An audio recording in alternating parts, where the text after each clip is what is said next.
¿Cómo se sienten como para hacer su segundo examen parcial? ¿Se rifan? No. ¿Todavía no? Y es que No, tampoco le todavía hemos no. subido la segunda guía de estudios, ¿verdad? Completita. Sigo lidiando con los problemas que estoy escogiendo para la segunda guía. No quiero que sean muy complejos porque, pues, supongo que todo el mundo quiere hacer ahorita el segundo examen parcial. Entonces, para no saturarlos de chamba, pero no pasa nada. Si no lo alcanzamos a hacer la siguiente semana, lo hacemos entrando de vacaciones. Nada más ahí sí tendrían ustedes el compromiso de estudiar en las vacaciones, lo cual no es nada chido, sobre todo teniendo en cuenta que es la natividad. Pero, pues, a grandes males, grandes soluciones, chicos. ¿Ah? Es un semestre raro en muchos sentidos. Sí, bastante. Bueno, hoy vamos a ver cuál es la relación que existe entre la energía de Gibbs y el trabajo. Ya vimos cuál era la relación para la energía de Helmholtz y el trabajo. Con la energía de Gibbs tenemos un pequeño problema y es que estaba planteada para un proceso que ocurría a presión constante. Entonces vamos a ver cómo desembocamos hacia esa relación.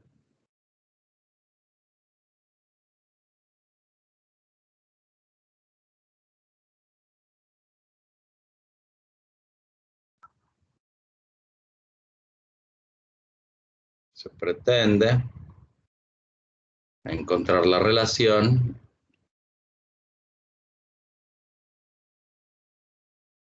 entre la energía de Gibbs y el trabajo. Vamos a ver de qué partimos. Podemos partir de la definición de la energía de Gibbs, que como recordarán era H menos Ts. Vamos a plantearlo en términos de un proceso infinitesimal.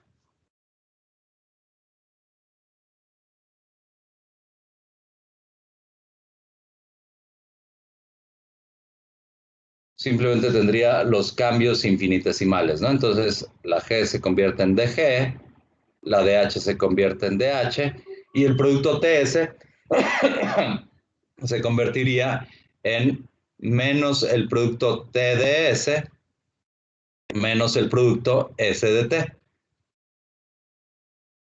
Vamos a meter aquí la definición de la entalpía. ¿Quién era el cambio de entalpía? Estaba planteado en términos de du. Bueno, déjenme ponerlo primero para un proceso infinitesimal. Pero H es igual a la agrupación de términos U más PB. Entonces quiero definir a DH, entonces me quedaría que DH es igual a DU más PDB más BDP. ¿Hasta ahí vamos bien?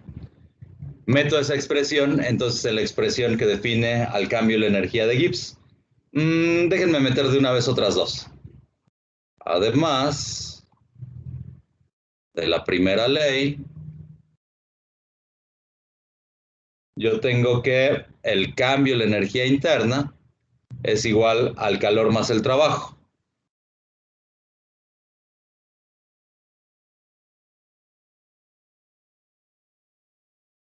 Recuerden que la expresión para el trabajo era PdB, entonces du me quedaría igual a dq menos PdB.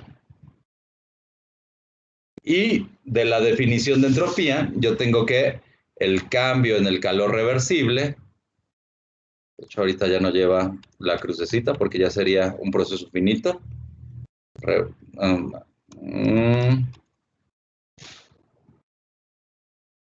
Era esto el producto de la temperatura por el cambio de entropía. Entonces ahora sí, todo eso lo voy a meter. Primero lo meto en la expresión de la primera ley. Me quedaría que du es igual a TdS menos PdB. Aquí ya tengo los términos de calor y trabajo, ¿no? Entonces, dH me quedaría igual a TdS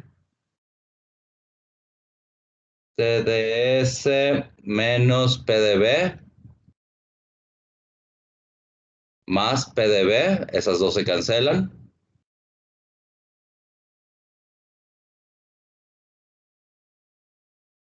Más BDP. Esa expresión que me queda ahí, bueno, no, me quedaría que DH entonces es igual a TDS más BDP, y esta expresión la meto en la de la energía de Gibbs. Por lo tanto, DG me quedaría como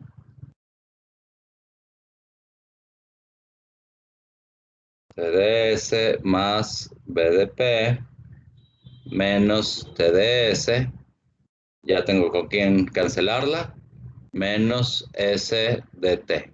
Entonces, esta con esta pelas, DG, me queda nada más en términos de BDP menos SDT.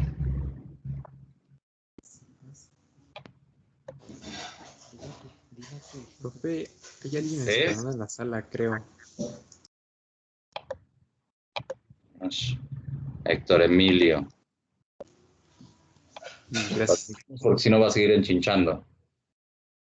Esta expresión es válida para un trabajo de dilatación. O sea, tenemos el pistoncito, el gas, el globo, lo que quieran, algo que está cambiando su volumen. Ajá. Entonces, déjenme hacerles aquí la aclaración. Si además del trabajo por dilatación,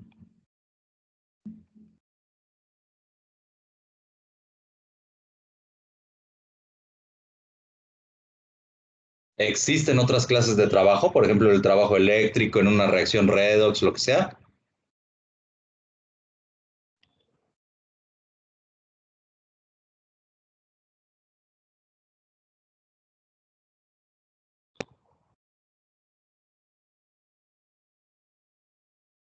De trabajo.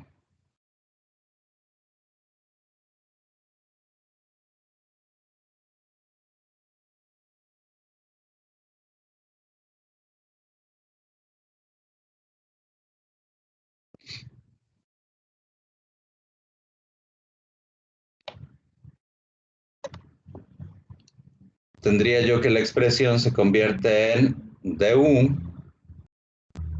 o sea, esta sería la expresión de la primera ley. Du se convertiría en TDS menos PdB más el trabajo adicional. Lo voy a poner así, trabajo eléctrico. Entonces la expresión de la energía de Gibbs me quedaría como dG igual a BDP menos SDT más el mismo trabajo. O sea que dG, si yo tengo un proceso que está ocurriendo a presión y a temperatura constantes, se me irían estas partes que tienen el diferencial de presión y el diferencial de temperatura. Entonces, el dG sería nada más el trabajo eléctrico. Y en un proceso finito,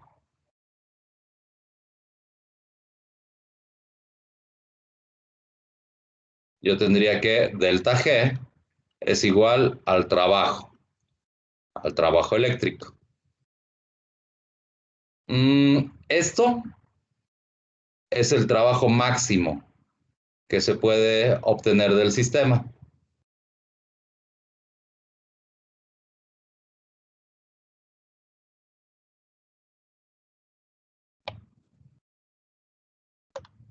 Vamos a poner un ejemplito.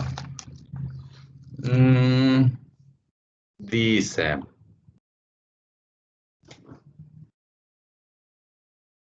calcule el cambio de energía de Gibbs para la fusión del hielo.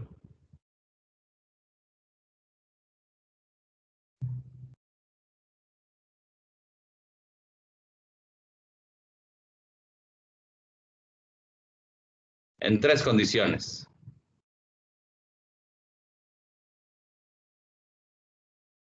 Vamos a ponerle a 0 grados Celsius. La condición B es a 10 grados Celsius. Y la condición C a menos 10 grados Celsius.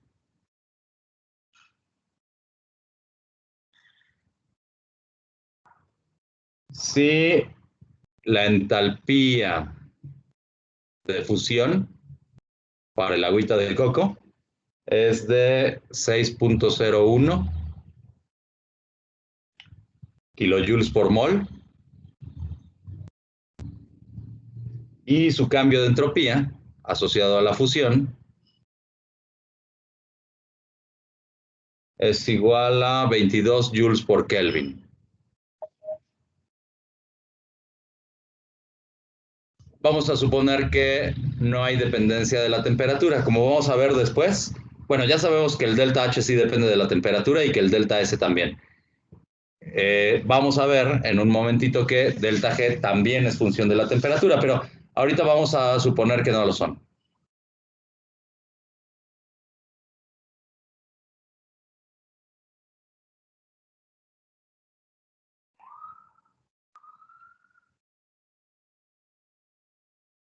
Ajá. Es sencillito el problema. Nada más tenemos que ocupar la expresión de la energía de Gibbs, la que era delta H menos T delta S. Entonces me quedaría que delta G es igual a eso. Y nada más hay que ver cuáles son las condiciones de temperatura. Lo que quiero que saquemos de este problema es el criterio de espontaneidad. Vamos a ver si en las condiciones de temperatura la reacción, que en este caso sería la fusión del agua, es un proceso espontáneo o no. ¿Ah? Entonces, para la primera expresión, en las condiciones de temperatura de 0 grados Celsius, ¿qué esperaríamos para el delta G? Estamos en la temperatura de fusión del agua. ¿Ese es un proceso reversible o irreversible? Sería reversible. Es un proceso reversible. ¿Y cuál esperamos que sea el valor del delta G en un proceso reversible, en un proceso en equilibrio? Esperamos que sea 0, ¿no? Vamos a ver si sí es cierto. Entonces, yo tendría el calor de fusión del agua, que serían los 6.01 kilojoules por mol, menos la temperatura absoluta de ¿cuánto es?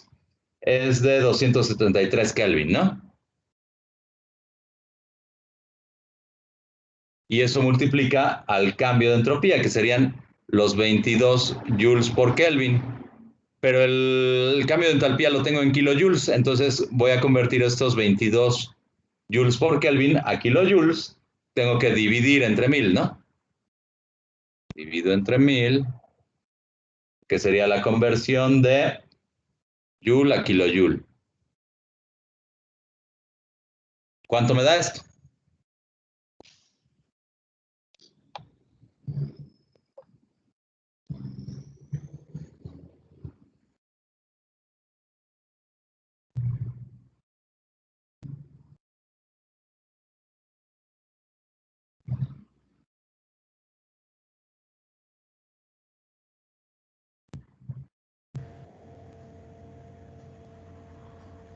Cuatro por 10 a la menos 3. Es un número bien pequeñito, ¿no? Tiende a 0. 4 por 10 a la menos 3. Es en kilojoules por mol, ¿no? O sea que serían 4 joules. Sigue siendo un valor muy chiquitito, ¿no? O sea, es prácticamente 0. De aquí deduzco que el proceso se encuentra en equilibrio.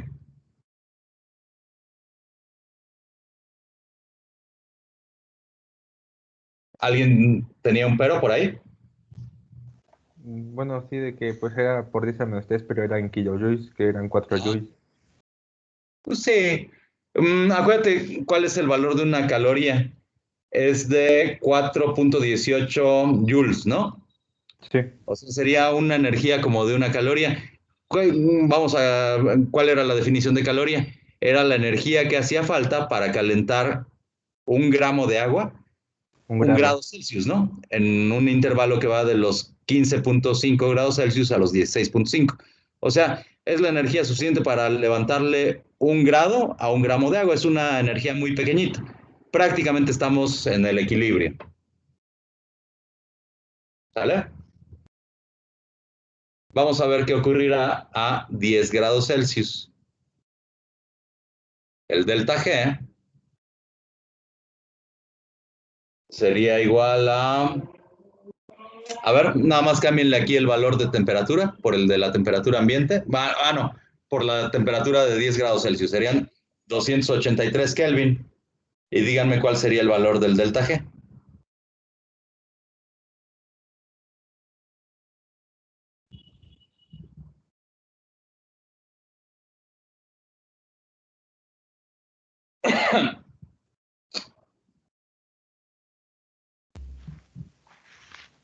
Menos 216 por 10 a la menos 3 kilojoules.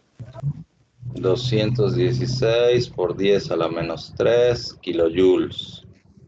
Pues sigue siendo un valor pinchón, ¿no? Sí. Pero ya tenemos un valor negativo. ¿El proceso es espontáneo o no espontáneo?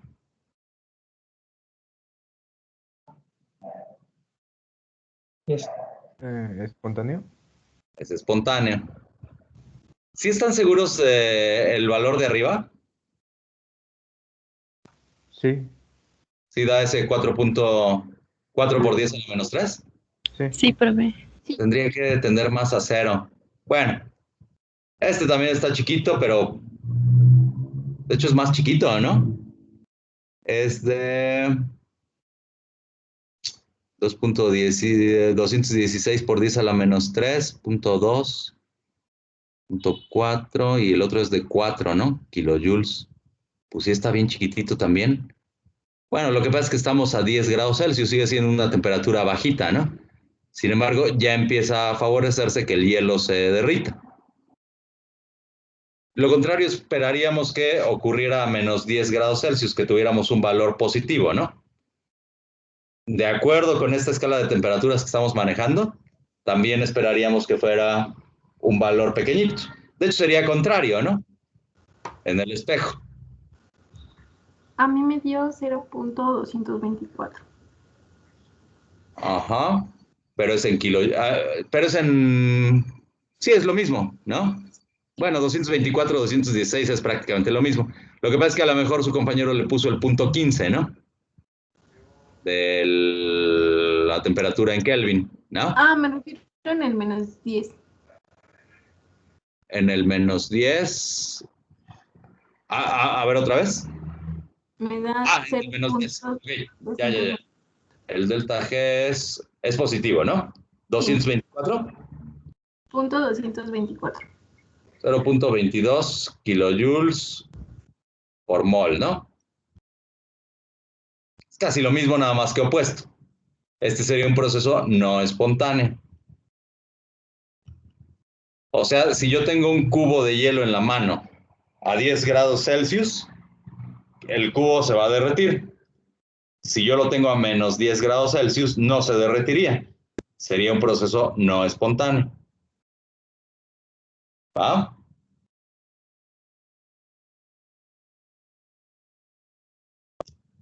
¿Están seguros que les da 4 por 10 a la menos 3? ¿Ya varios validaron el mismo calculito?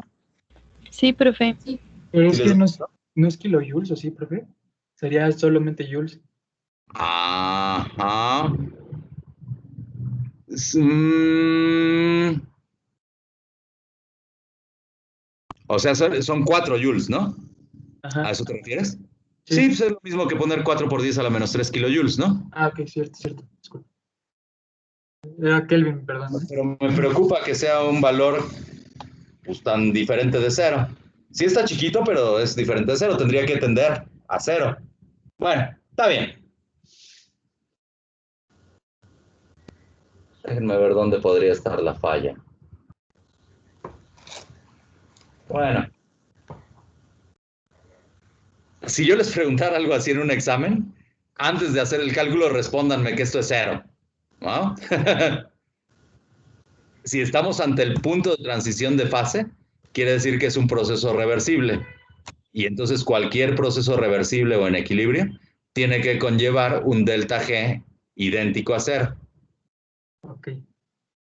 Bueno, ahí les va otro problemita. Dice, Este se relaciona con lo que acabamos de ver, la relación entre el delta G y el trabajo. Dice, calcule el máximo trabajo que puede realizar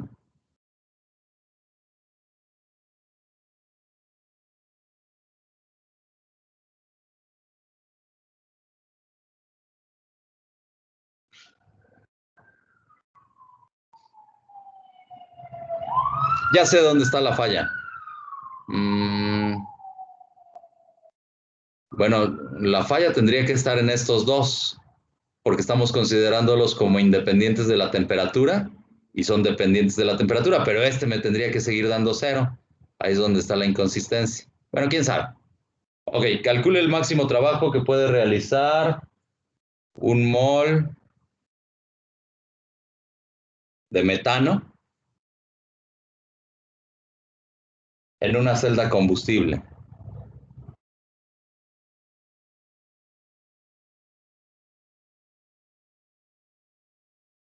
A 25 grados Celsius, a temperatura ambiente. ¿Todo el mundo sabe qué es una celda combustible? No. ¿No? Ok. Vamos a poner, por ejemplo, a la combustión de hidrógeno. ¿Qué me da?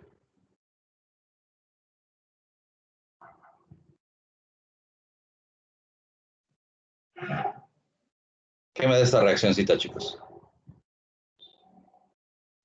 Agua. Agua. Eso, no lo diga titubeando, dígalo con seguridad, como los machos, agua. Ok, yo vería que si analizo el calor de esa reacción, vería que es una reacción bastante exotérmica, es bastante caliente la flama del hidrógeno, se encuentra en la región del ultravioleta, entonces no se ve, pero tiene cierto valor, ¿no? ¿Qué pasará si en lugar de quemar al hidrógeno para obtener agua, llevo a cabo una reacción vía catalítica? O sea, es la misma, nada más que en lugar de poner aquí una flama, una chispa, lo que sea, voy a ponerle un catalizador. Los catalizadores están elaborados a base de osmio, iridio, platino, metales preciosos en general. Pero ese tipo de catalizadores también harían que eventualmente se obtuviera al agua. Es nada más un mecanismo de reacción diferente. Bueno, este mecanismo de reacción vía catalítica conlleva la transferencia de 4 electrones en el proceso. ¿Cuál será la ventaja de utilizar esta reacción y no la de arriba? Ese dispositivo se llama celda combustible. Si yo hago la reacción vía catalítica, esos 4 electrones que estoy removiendo, los puedo meter en un motor eléctrico. Ajá. Y de esa manera estar llevando a cabo cierta cantidad de trabajo. ¿Cuál es la diferencia entre el trabajo eléctrico y el trabajo que yo llevo a cabo en un ciclo de expansión de gases como el que involucraría la reacción de arriba? En la reacción de arriba yo estaría sujeto a la segunda ley de la termodinámica. Recuerden que no todo el calor se puede convertir en trabajo. Entonces, si yo ocupo los gases de combustión y el calor de reacción para mover una turbina o algo así, vería que el trabajo producido es menor que la energía total del sistema, que la energía total liberada. Mientras que si llevo a cabo la reacción vía catalítica, esos electrones que estoy moviendo los puedo meter en un motor eléctrico y ahora los motores eléctricos tienen eficiencias que andan arriba del 90%. Ajá. La eficiencia termodinámica en la reacción de arriba no puede rebasar al ciclo de Carnot, a la eficiencia del ciclo de Carnot. Y recuerden que esas eficiencias andaban por ahí del 60% o algo así, mientras que en un motor eléctrico las eficiencias son superiores al 90%. Entonces me conviene utilizar la reacción de abajo en una celda combustible para alimentar un motor eléctrico en lugar de la reacción de arriba que alimentaría una turbina o algo por el estilo. La diferencia energética es superior para la reacción de abajo. Además, ya no tendría el problema de estar quemando al hidrógeno, lo cual es un proceso bastante peligroso, por lo que les decía.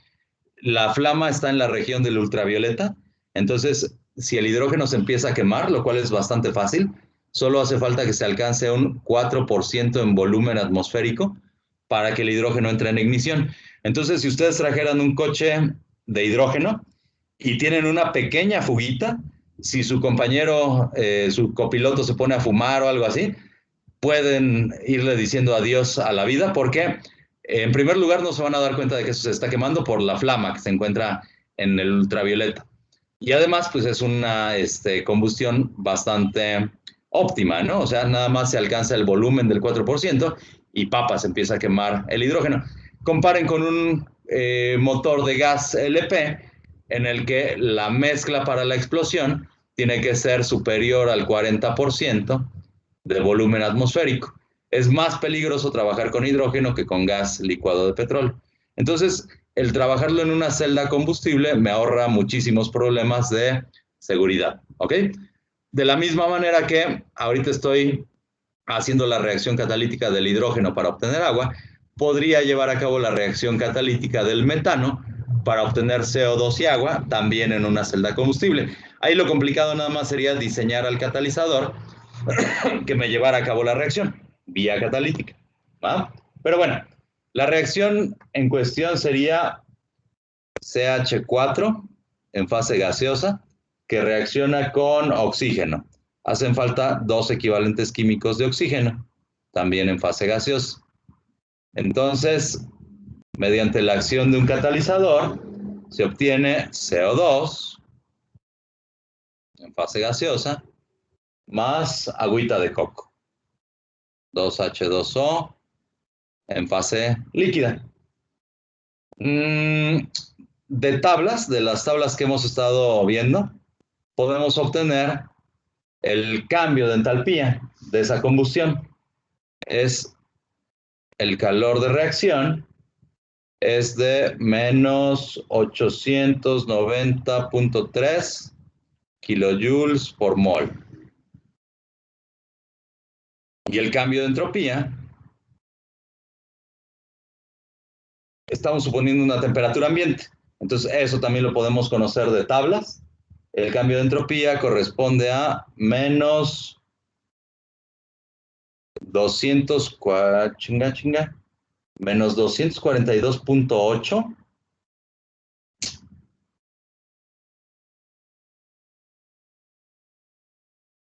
Aquí tengo este valor en mis apuntes de un cambio de entropía negativo, pero tendría que ser positivo, ¿no? Porque el sistema se está... no, espérenme.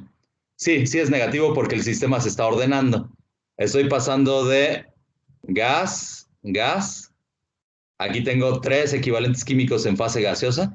Nada más me están dando un equivalente químico en la fase gaseosa. Entonces sí, estoy ordenando el sistema. El cambio de entropía tiene que ser negativo. Ok. Entonces vamos a hacer el cálculo para la energía de Gibbs de esa reacción. Sería igual al cambio de entalpía, menos 890.3, menos la temperatura absoluta, que es de 298 Kelvin, y esto multiplica a menos 242.8 joules por Kelvin. Otra vez tengo que hacer la conversión de joule a kilojoule. Entonces divido entre 1000. ¿Y qué se obtiene?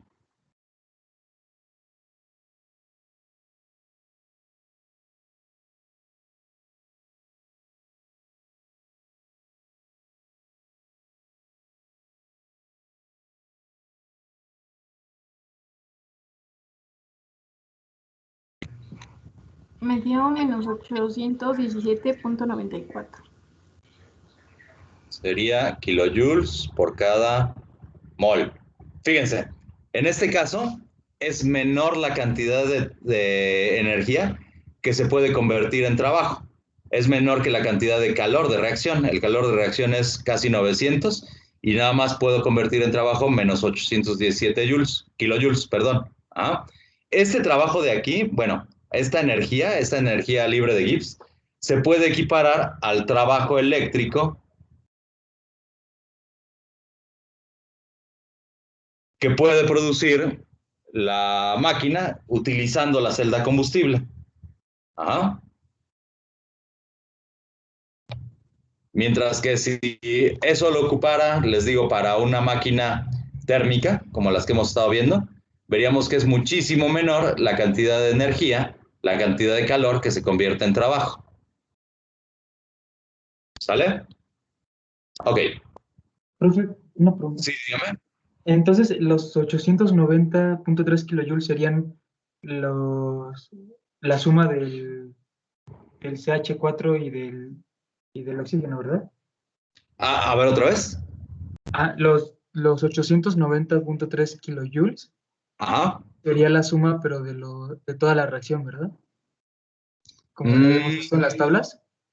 Sí, acuérdate cómo se obtiene el cambio de entalpía.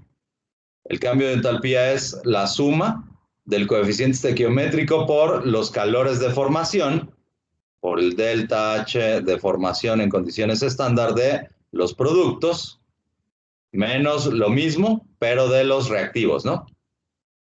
Okay. Y acuérdate que, por definición, los alótropos más estables tienen un calor de formación en condiciones estándar de 0. Entonces, el oxígeno, aquí tendría un delta H de 0, y ya nada más, ¿no? Porque los demás sí tienen un valor diferente de 0. No son elementos que se encuentran en el alótropo más estable. ¿De acuerdo? Entonces sí, de tablas nosotros vemos estos valores, hacemos este calculito de acá. Va. Y lo mismo para la entropía. Pero en la entropía tenemos la ventaja de que contamos con las entropías absolutas a temperatura ambiente.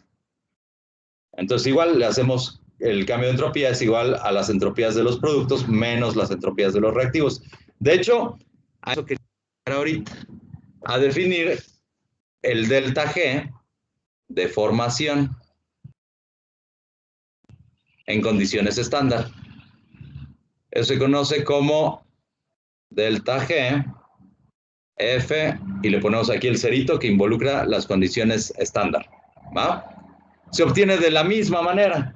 O sea, delta G para una reacción en condiciones estándar sería igual a la suma del coeficiente estequiométrico por el delta G de formación en condiciones estándar de los productos menos lo mismo, pero para los reactivos.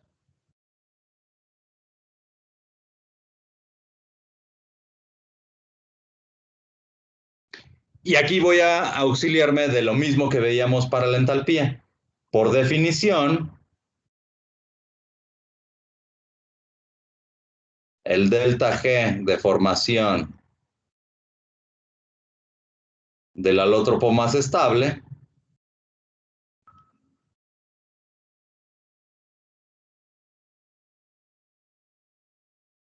es de 0. Ajá. Déjenme mostrarles una tablita. ¿Dónde la dejé? La dejé acá.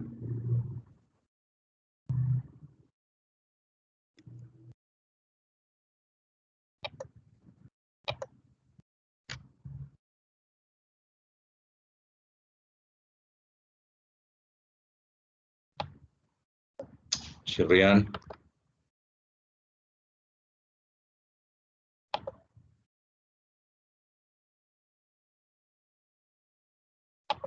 ¿Por qué no quiere?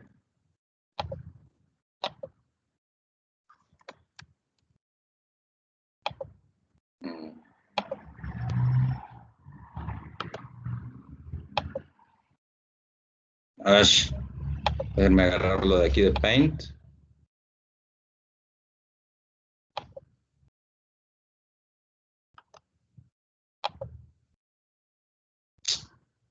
Pinche pizarrón no quiere pegar aquí la cosa esta.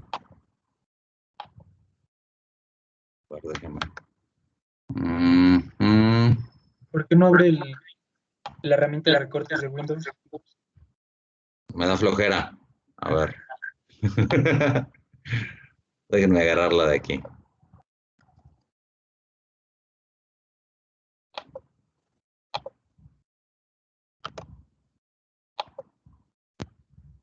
quiere.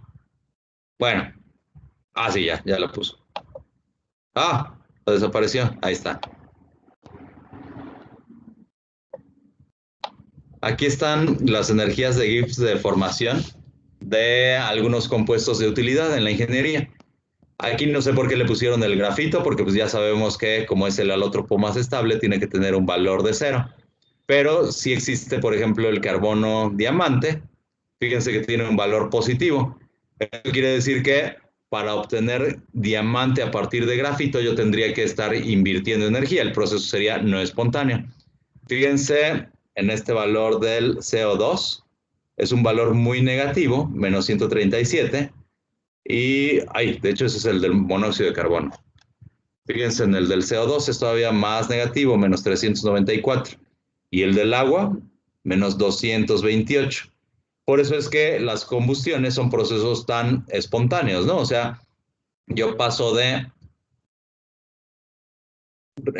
productos a cierto nivel de energía potencial y el agua y el CO2 se encuentran hasta acá abajo. Entonces, llegar de uno a otro lado, llegar a los productos, que son CO2 y agua, es bastante favorable energéticamente. O sea, conlleva un calor de reacción bastante negativo, la reacción es exotérmica, y además tengo una contribución entrópica importante, porque son moléculas que se encuentran en fase gaseosa, por lo tanto voy a tener un sistema que se desordena y en términos del delta G, el delta H sería muy negativo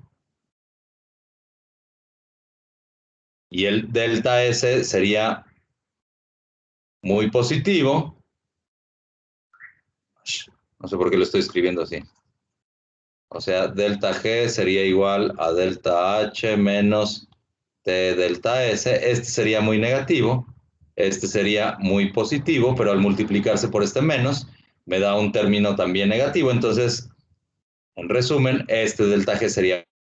La combustión es un proceso muy espontáneo.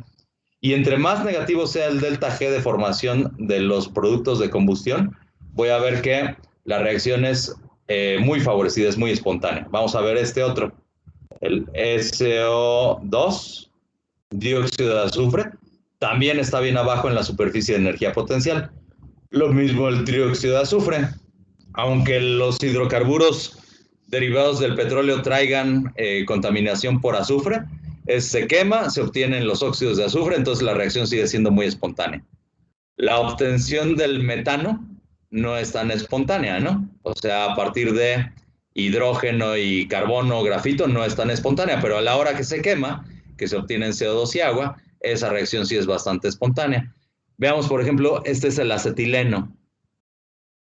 Obtenerlo a partir de carbón e hidrógeno es una reacción que está en sentido contrario desde el punto de vista de la energía, ¿no? O sea, ahora estaría pasando de aquí de carbono e hidrógeno, estaría llegando hasta acá para el acetileno. Eso quiere decir que la reacción va a ser muy endotérmica, estoy metiéndole mucha energía, por lo tanto, estoy subiendo su nivel de energía potencial, y a la hora que yo esto lo queme, que llegue hasta acá a CO2 y agua, voy a liberarle al ambiente un montón de energía, ¿no?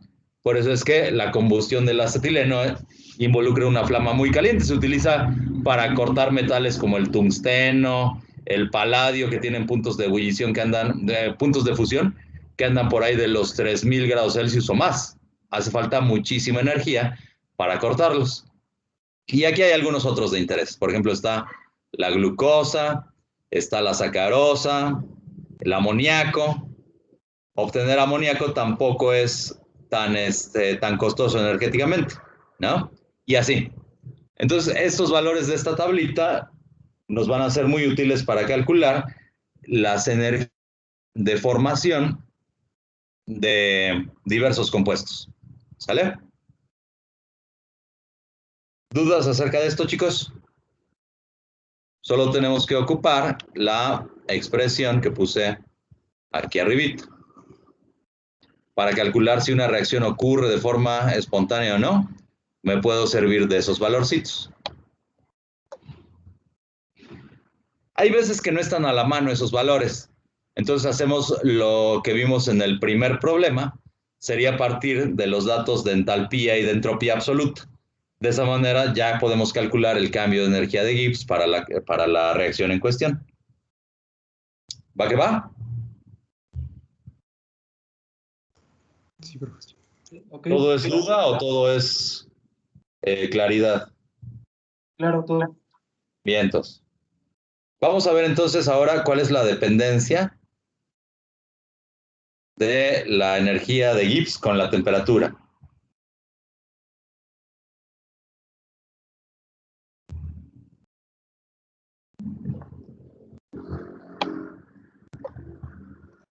Voy a partir de la definición de la energía de Gibbs para un cambio infinitesimal. Sería dG igual a B de P menos S de T, la que llegamos hace un momentito. A presión constante, yo tendría que dG es nada más igual a S de T, a menos S de T. Voy a despejar de ahí a la entropía. Me quedaría que menos S es igual a la derivada parcial de la energía de Gibbs con respecto de la temperatura a presión constante. ¿Ah? De aquí ya se puede ver cuál es la dependencia de entre la energía de Gibbs y la temperatura. Porque ¿cómo tiene que ser la entropía?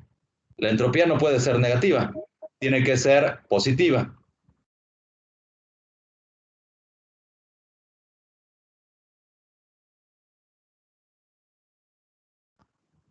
Entonces voy a poner aquí la nota. Como la entropía es mayor que cero, es positiva, la ecuación dice que en un sistema a presión constante,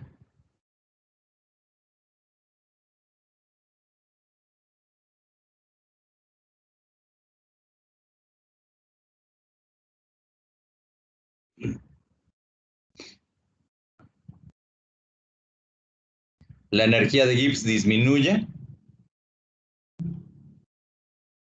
Con que disminuya no me refiero al término en valor absoluto, o sea, me refiero a que se hace cada vez más negativa.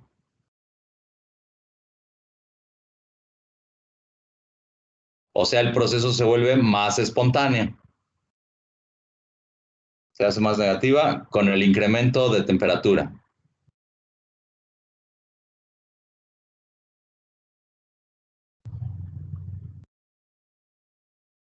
Eso nosotros ya lo sabemos de forma intuitiva.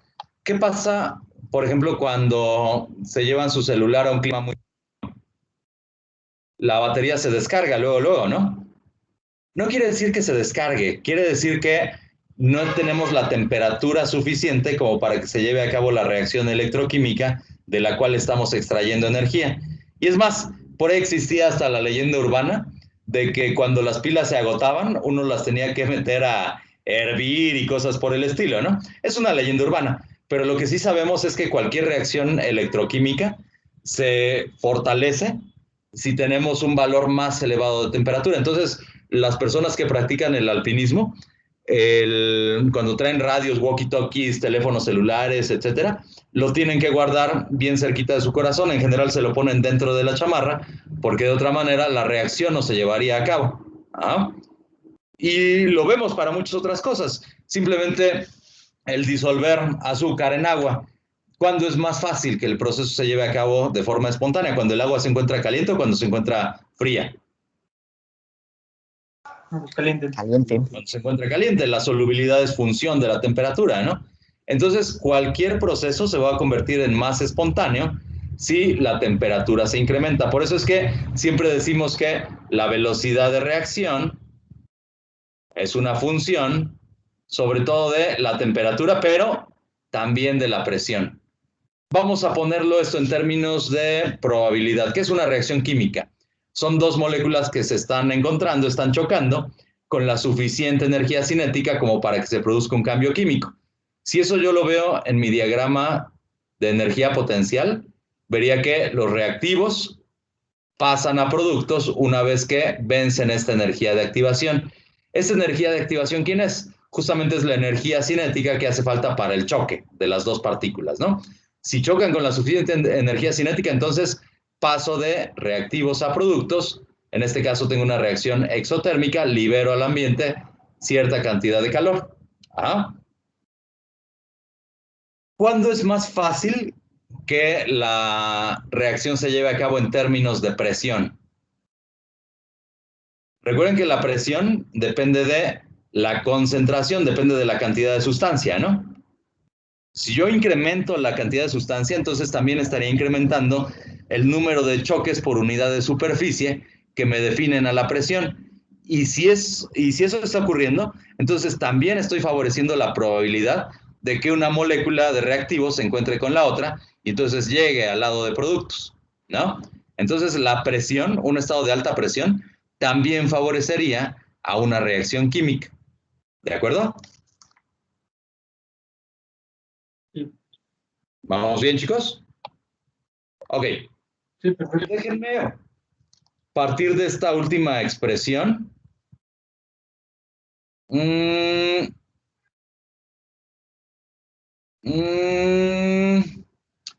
La voy a poner de esta manera.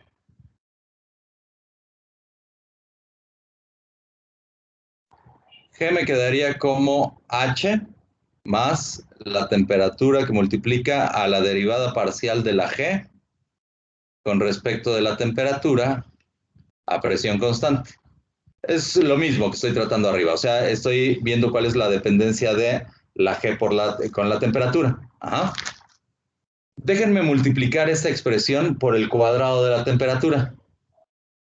Más bien la divido. Dividiendo entre T cuadrada y arreglando. Me queda esta otra expresión de G, perdón, menos G entre el cuadrado de la temperatura más 1 entre T por esa derivada parcial, que sería dg en dt a presión constante, y esto me quedaría igual a menos la entalpía entre el cuadrado de la temperatura.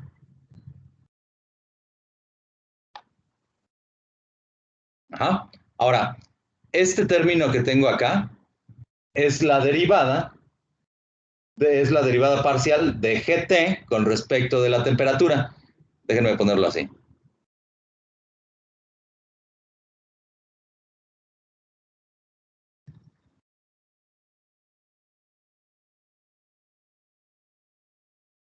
De este cociente, ¿eh? Es la derivada parcial de este cociente gt con respecto de la temperatura.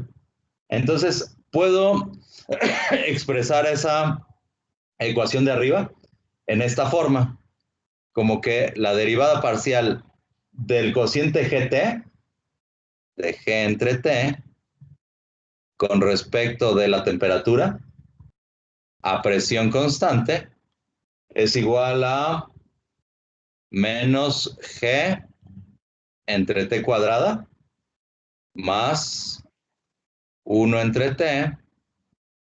O sea, esta derivada parcial es esta que le estoy poniendo aquí abajito. Más 1 entre t por la derivada parcial de g con respecto de la temperatura a presión constante.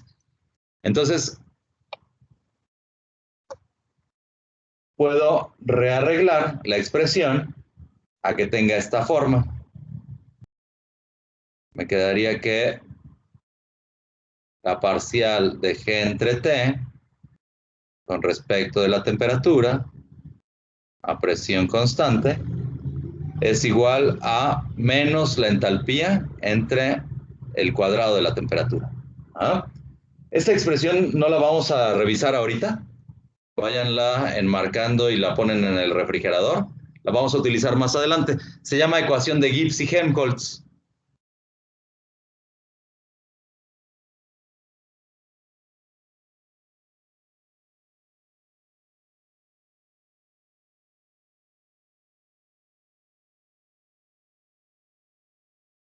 Para un proceso finito,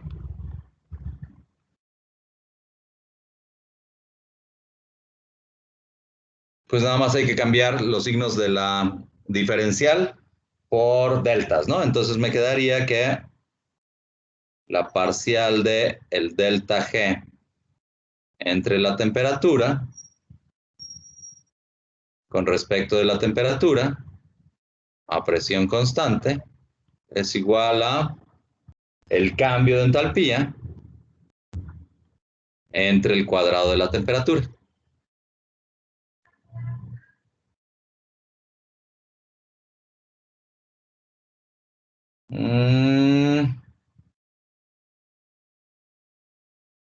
¿Qué hora tienen? Es la 1:52. Terminamos hasta las 2:30, ¿verdad? Ok, de una vez, esta fue la relación que existía entre la G y la temperatura. Les digo, esta ecuación ahorita guárdenla en sus corazones, después la seguimos empleando. Ahorita lo que me interesaba era nada más definir que a mayor temperatura el proceso se vuelve más espontáneo. Ajá. Déjenme revisar entonces de una vez la dependencia que existe de la G con la presión, lo que revisábamos hace un momentito, que tiene que ver con las colisiones en términos de una reacción química, ¿no? Entonces, dependencia de G con la presión.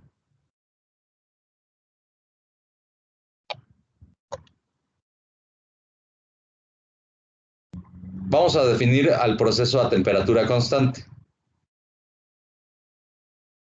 La expresión de la energía de Gibbs sería B de P, porque se nos va el término S de T. Entonces, lo puedo arreglar en términos de una derivada parcial. Me quedaría que dG en dP a temperatura constante es igual al volumen. Esta expresión, al igual que esta otra de acá, ¿dónde la dejé? Al igual que esta expresión de acá, forman parte de un conjunto de expresiones bien útiles en la termodinámica. Se conocen como relaciones de Maxwell. Lo que hacen las relaciones de Maxwell es tratar de definir una cantidad termodinámica en términos de otras propiedades termodinámicas que se puedan medir. En particular, ahorita yo estoy teniendo que existe una relación entre el cambio de la energía de Gibbs con el volumen. El volumen es una cantidad que yo puedo determinar experimentalmente de forma facilita, ¿no? Entonces, esta es la utilidad de muchas relaciones de este estilo. Ahorita, al final de la clase, les voy a pintar algunas otras relaciones que son bastante útiles de este estilo. Pero ahorita esta relación la voy a utilizar nada más para definir cuál es la relación entre la energía de Gibbs con la presión. Déjenme ponerles entonces qué es lo que me dice la expresión. La ecuación dice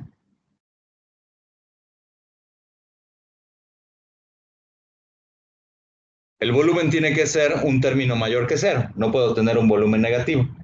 Entonces, G aumenta con la presión a temperatura constante.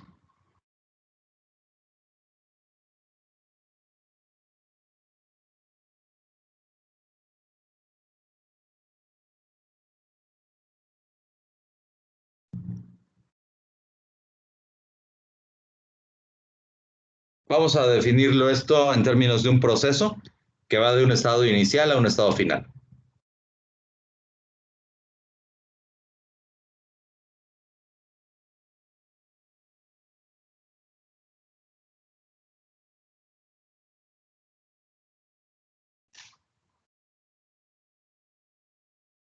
La expresión de la energía de Gibbs me quedaría como la integral que va del estado 1 al estado final de el diferencial de G. Esto sería igual a G2 menos G1 y esto es igual a el paso de la presión 1 a la presión 2 del término BDP.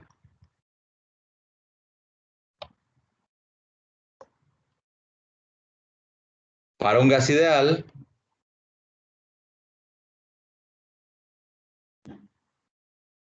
se tendría que el delta G es igual a la integral de la presión 1 a la presión 2 de nRT entre P de P. Y se parece mucho a las expresiones que hemos estado viendo. El resultado de esa integral sería el logaritmo natural, ¿no? Entonces me quedaría NR, logaritmo natural del cociente de las presiones. La final entre la inicial.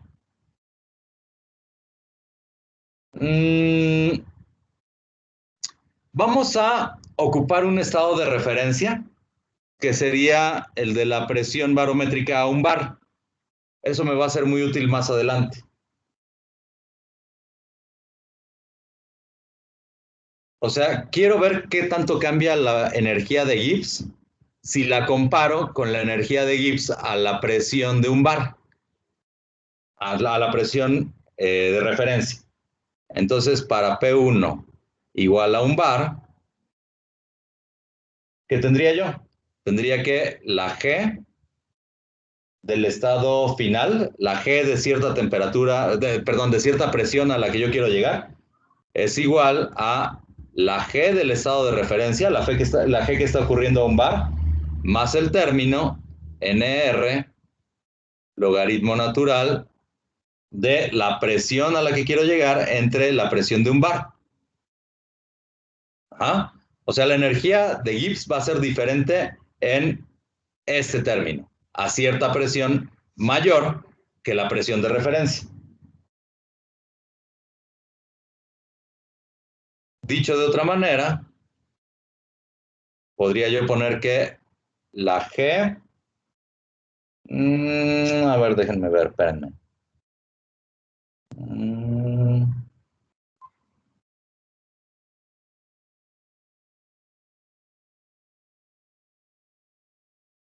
Voy a dejar así la expresión. Sí, así la dejamos.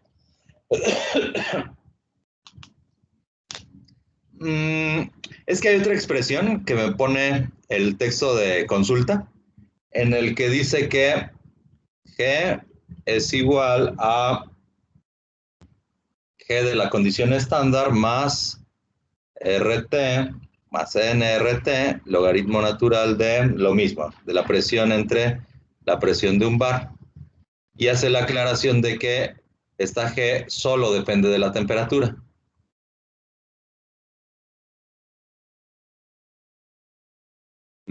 Es que la gran mayoría de procesos en la industria ocurren a presión constante. Entonces, esta expresión diríamos que facilita las cosas en términos de que solo tengo que analizar la dependencia entre la G y la temperatura. Pero no es a lo que quería llegar aquí. O sea, lo que quería llegar es a que vieran cuál es la dependencia entre la G y la presión, que tiene que ver con esta expresión de aquí. ¿Ah? Vamos a poner un ejemplito para que quede más claro.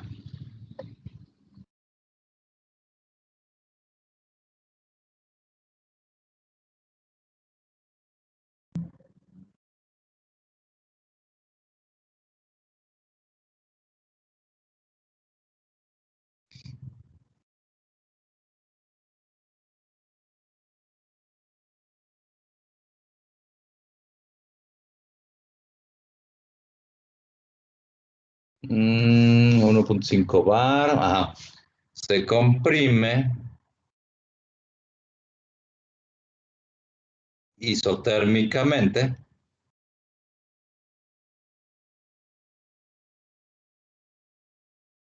hasta una presión mayor,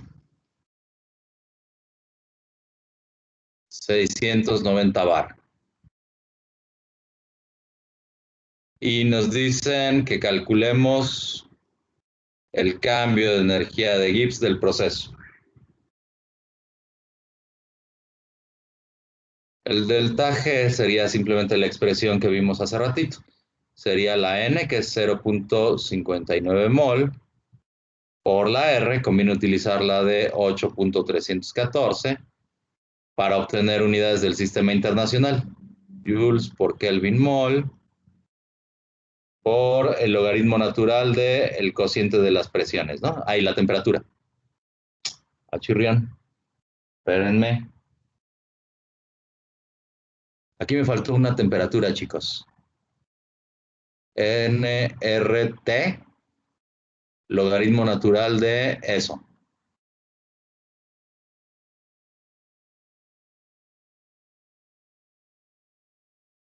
Aquí me faltó también esa temperatura. Porque estábamos ante un proceso a temperatura constante. Ahí está. Ahora sí está bien. Entonces aquí multiplicamos por la temperatura a la cual se encuentra el proceso. Recuerden que es un proceso isotérmico. Entonces aquí multiplicamos por esos 300 Kelvin. Y ahora sí, nada más hacemos la multiplicación por el logaritmo del cociente de las presiones, que sería de la presión alta, que era de 690. Y la presión baja es 1.5 bar. A ver, háganme por favor ese cálculo, chicos. Espérenme. Es una presión de 6.9 bar, 6.90 bar. Sí, 690 sería una presión loca, ¿no?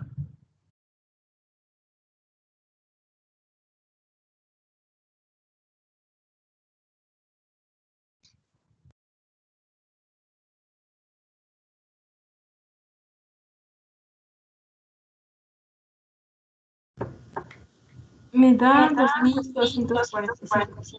2245 kilojoules. No, sería joules.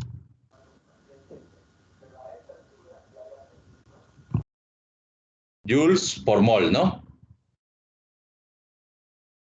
Sí. 2245, está bien. ¿Cómo ven?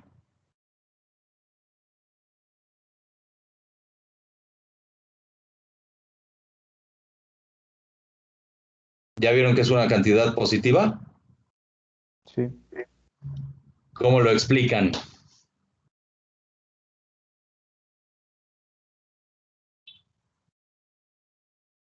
O sea, lo que me está diciendo eso es que el proceso es no espontáneo, ¿no?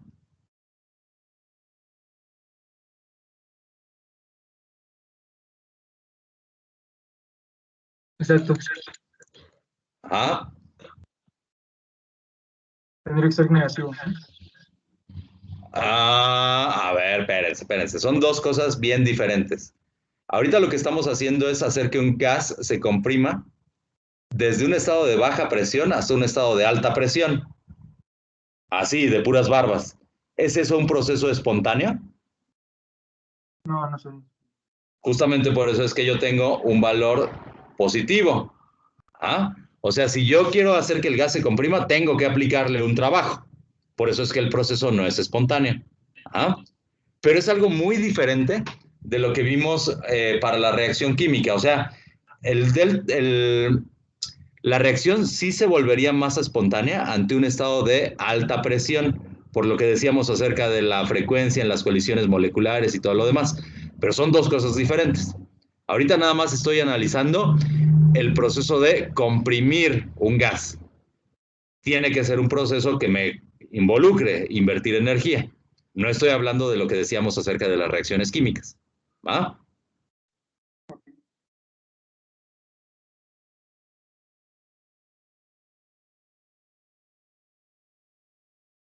Ahora, ¿qué ocurre cuando yo tengo una fase condensada, un líquido o un sólido? Eso es importante. ¿Cómo es el cambio volumétrico en una fase condensada? Es despreciable, ¿no? Tiende a cero.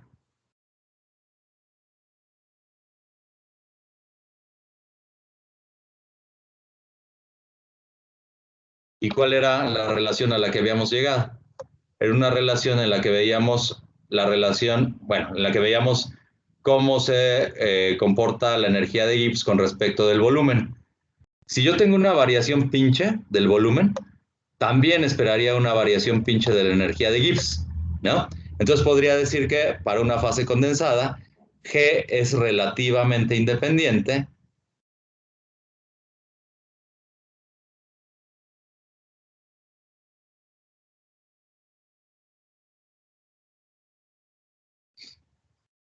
de la presión, porque están de acuerdo que si yo aplico una presión en un líquido, el volumen va a ser prácticamente el mismo. ¿Ah?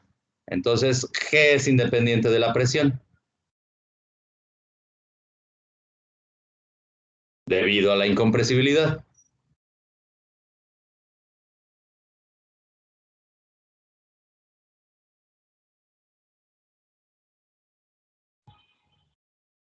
O sea que podría decir que G2 menos G1, que es igual al cambio de energía de Gibbs, de la presión 1 a la presión 2, de B de P, es igual a B delta P. El volumen sale como una constante de la integral. Entonces nada más tendría que la energía de Gibbs depende del incremento de la presión. O dicho de la manera que veíamos arriba, si ponemos un estado de referencia, podríamos poner que la energía de Gibbs final sería igual a la energía de Gibbs del estado de referencia más el término B delta P. Pero ojo, esto solo ocurre en fases condensadas.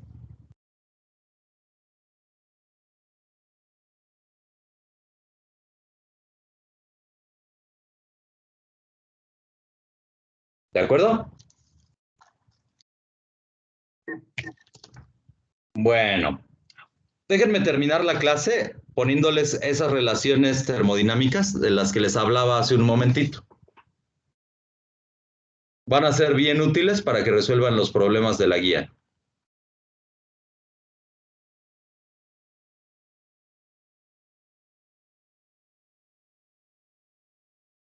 La primera es, voy a poner las que ustedes ya conocen. La definición del du, por ejemplo, que sería menos P de B más S de T. Luego, la del dg, que es B de P menos S de T. Ah, perdón, aquí en la de arriba me equivoqué. Es T de S.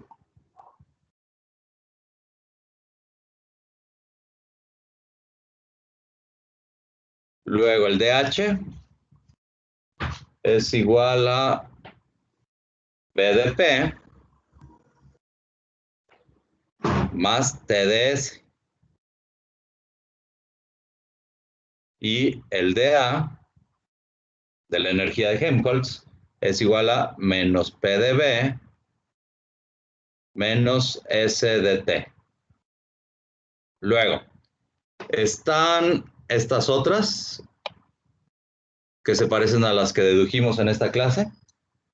La derivada parcial de la energía interna con respecto del volumen a entropía constante, o sea, en un proceso adiabático. Recuerden que el proceso adiabático también se llama proceso isoentrópico. Es igual a menos la presión. Luego, el du en ds a volumen constante es igual a la temperatura.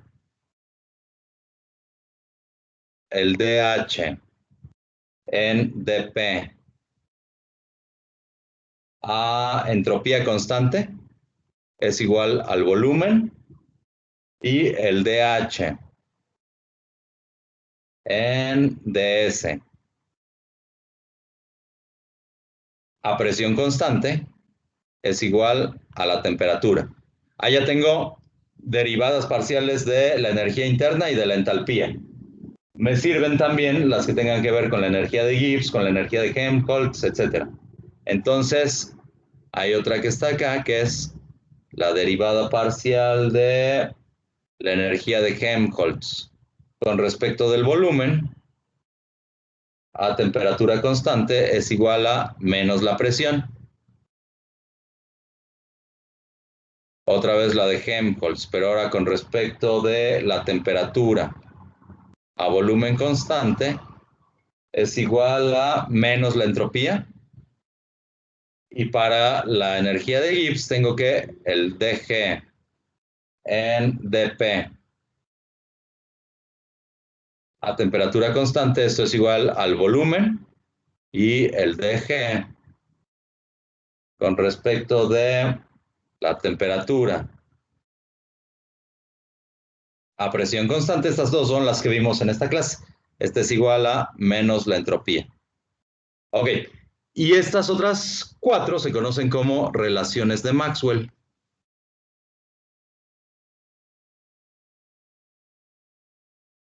Fue James Clerk Maxwell el que las definió. Nada más andaban ahí haciendo este tipo de malabares que hacemos nosotros y llegaban a la construcción de esas entidades. Estas son bastante útiles. Es menos la parcial de la presión con respecto de la entropía a volumen constante. O sea, lo que están haciendo estas relaciones de Maxwell es igualar estas expresiones que tengo acá. Esta sería igual a la parcial de la temperatura con respecto del volumen a entropía constante. ¿Ah? Luego, la parcial del volumen con respecto de la entropía a presión constante es igual a la parcial de la temperatura con respecto de la presión a entropía constante. La parcial de la presión con respecto de la temperatura a volumen constante es igual a la parcial de la entropía con respecto del volumen a temperatura constante. Y por último, la parcial del volumen con respecto de la temperatura a presión constante es igual a la parcial, a menos la parcial de la entropía con respecto de la presión a temperatura constante. Entonces, con estas expresiones se pueden divertir bastante, les van a ser, les digo, muy útiles para andar resolviendo los problemitas que vengan en la guía de estudios y en general para la vida.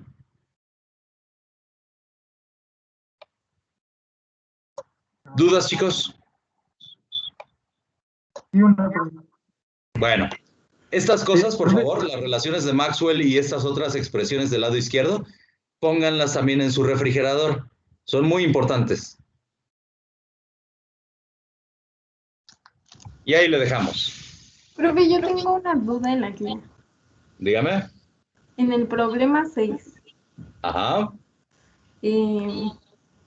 Pues yo usé, bueno, es que no sé cómo empezarlo, pero yo planteé que era con el cambio de entropía que es de delta bueno, puse que el calor de vaporización es igual a el cambio de entropía de entalpía de vaporización. Ajá.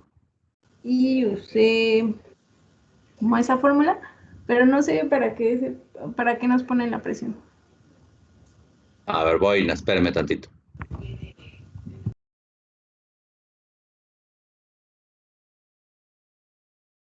Acuérdense que estos problemitas yo tampoco los he resuelto.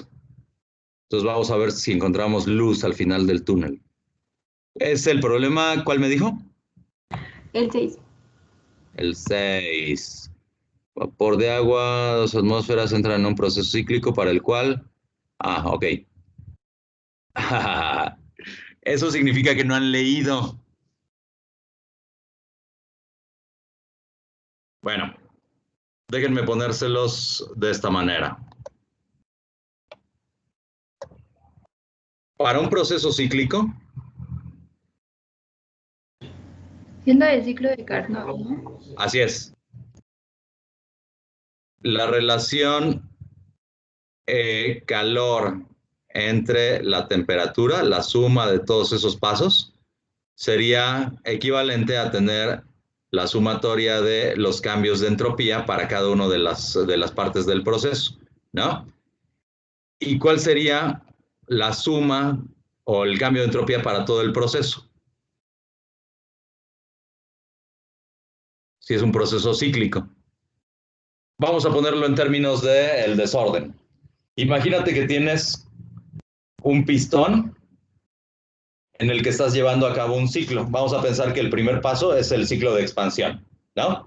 Llevas a cabo la expansión. Estás llegando a un estado, si la cantidad de sustancias se mantiene equivalente, podríamos decir que es un proceso más caótico, nada más en términos de que es mayor el volumen que está ocupando el gas. Después comprimes. Ahí ya se terminó el ciclo. Es un ciclo que nada más contaba de 2 pasos. ¿Cómo es el cambio de entropía? Estás llegando al mismo estado caótico que tenías inicialmente, ¿no? O sea, estás llegando al estado inicial y la entropía es una función de estado. Solo depende de los estados inicial y final. Entonces, ¿cuál es el cambio de entropía para cualquier proceso cíclico? ¿Cero? Tiene que ser 0. Entonces, ahí tienes datos que te están distrayendo nada más.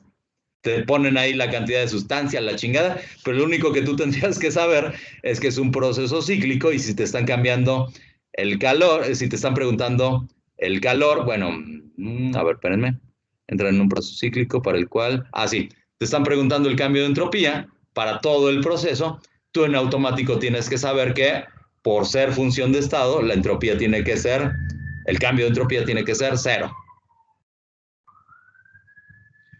Una cosa bien diferente sería si nos preguntaran qué pasaría para el proceso que del estado inicial, en el que el gas se encuentra comprimido aquí por el pistón, en el volumen A, qué pasaría si del estado inicial pasó al volumen final, en el que ahora el pistón se encuentra hasta arriba, ¿no? Ahí sí ya cambia la cosa. Eso sí tendría ya asociado cierto cambio de entropía diferente de 0 y esperaríamos que fuera un cambio de entropía positivo porque estamos ocupando un volumen mayor, ¿no? Pero si el estado final otra vez es aquel en el que llegamos de nuevo a la compresión para ocupar el volumen inicial, entonces el cambio de entropía de aquí a acá tiene que ser de 0.